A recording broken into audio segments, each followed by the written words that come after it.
सन्माननीय अध्यक्ष महोदय, 2024-25 पुरवणी मागण्यावर चर्चा करण्यासाठी आपण मला संधी दिली त्याबद्दल मी मनापासून आपला आभारी आहे। आपण 2024-25 या पुरवणी मागण्यांवर आपण चर्चा करतोय।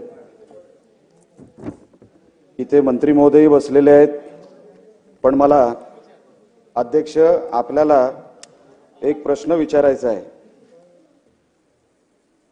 सुरुवातीला उल्लेख करतो PWD H1 H8 page number 39, आरोग्य विभाग R1 पेज नंबर 91।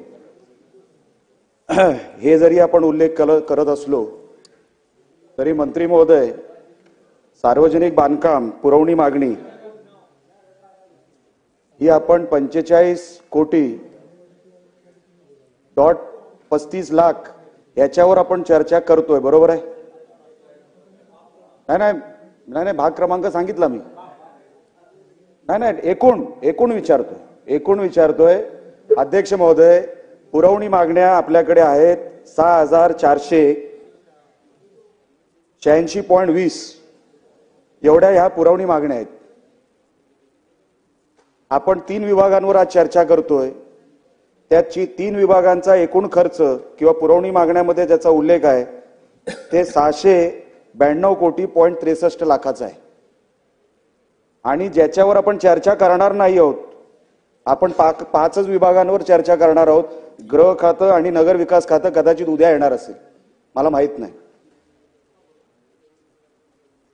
तर हे सगळे खर्च ज्या विभागांवर आपण बोलतोय, ज्या विभागांवर चर्चा होणार आहे ते 692.63 कोटीवर होणार आहे।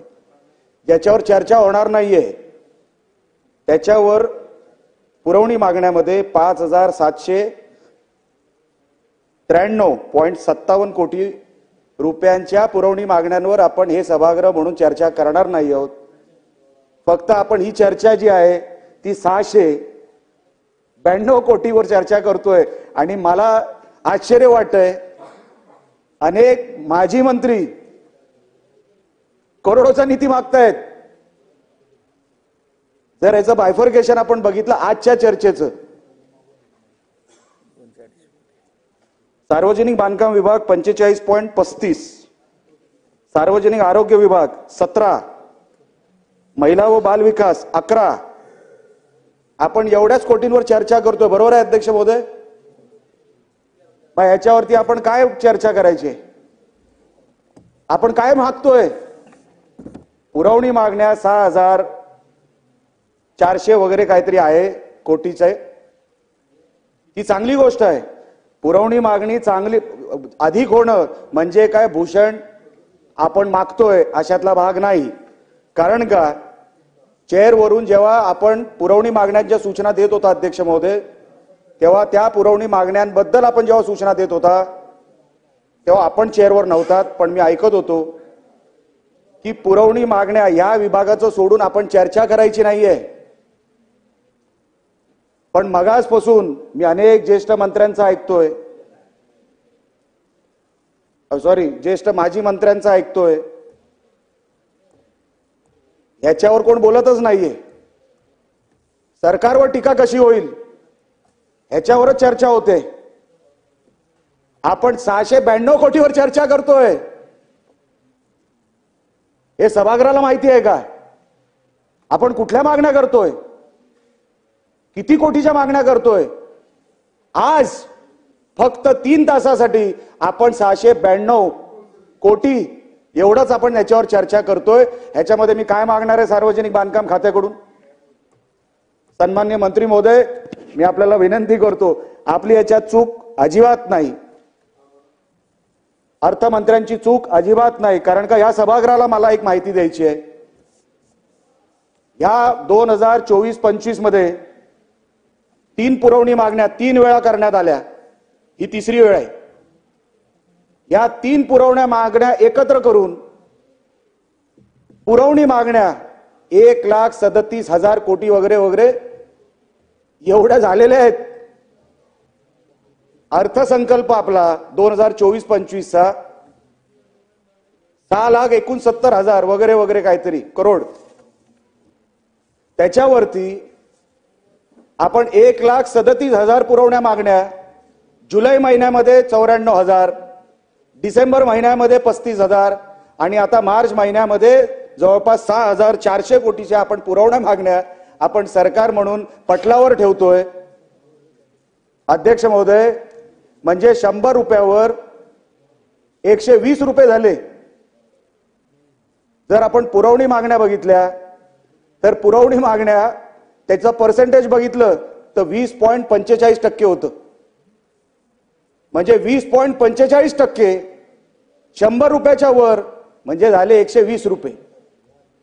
जर त्याच्यातून सरकारला प्रॉफिट पकडायचं असेल, प्रॉफिट कमवायचं असेल तर किमान 135 रुपयावर समजायला इझी होईल म्हणून तुम्हाला 100 रुपयाचा गणित सांगतोय. ह्याच्यामध्ये आपण फिस्कल डेफिसिट मोजलेलं नाही, ह्याच्यामध्ये आपण रेव्हेन्यू डेफिसिट मोजलेलं नाही. ते जर टक्केवारी आपण ह्याच्यामध्ये मोजली अध्यक्ष महोदय, 20% वर जर फिस्कल डेफिसिट आणि रेव्हेन्यू डेफिसिट जर आपण मोजली तर ते 30% जवळ जातो. आणि कंपनी लॉच्या अनुषंगाने जर आपण कंपनी लॉ बघितला तर company law 30% is considered bankruptcy.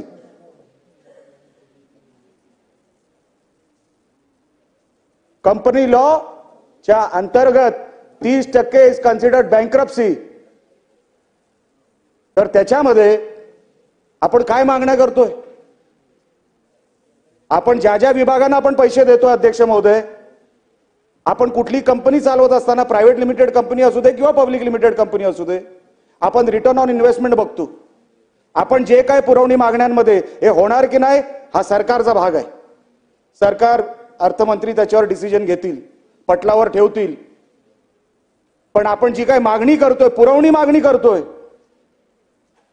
आणि आज 3 तास आपण या 692 कोटीची चर्चा करणार आहोत.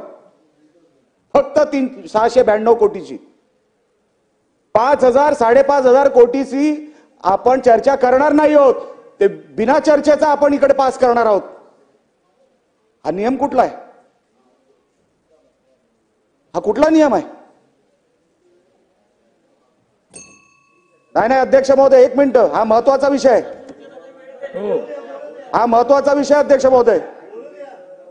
रिटर्न ऑन इन्व्हेस्टमेंट, मी कुठलंही राजकीय भाषण करत नाहीये, मी आकडेवारीवर आधारित आहे तेवढंच बोलतोय. अनेक सदस्य बिचारे नवीन आहेत, ते बिचारे काय काय मागत चाललेत. रस्ते मागतायत, हॉस्पिटल मागतायत. सरकार देणार कुठून? हा कधीतरी आपण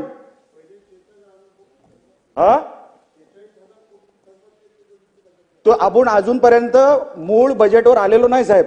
मी फक्त पुरवणी मागण्यावर बोलतोय.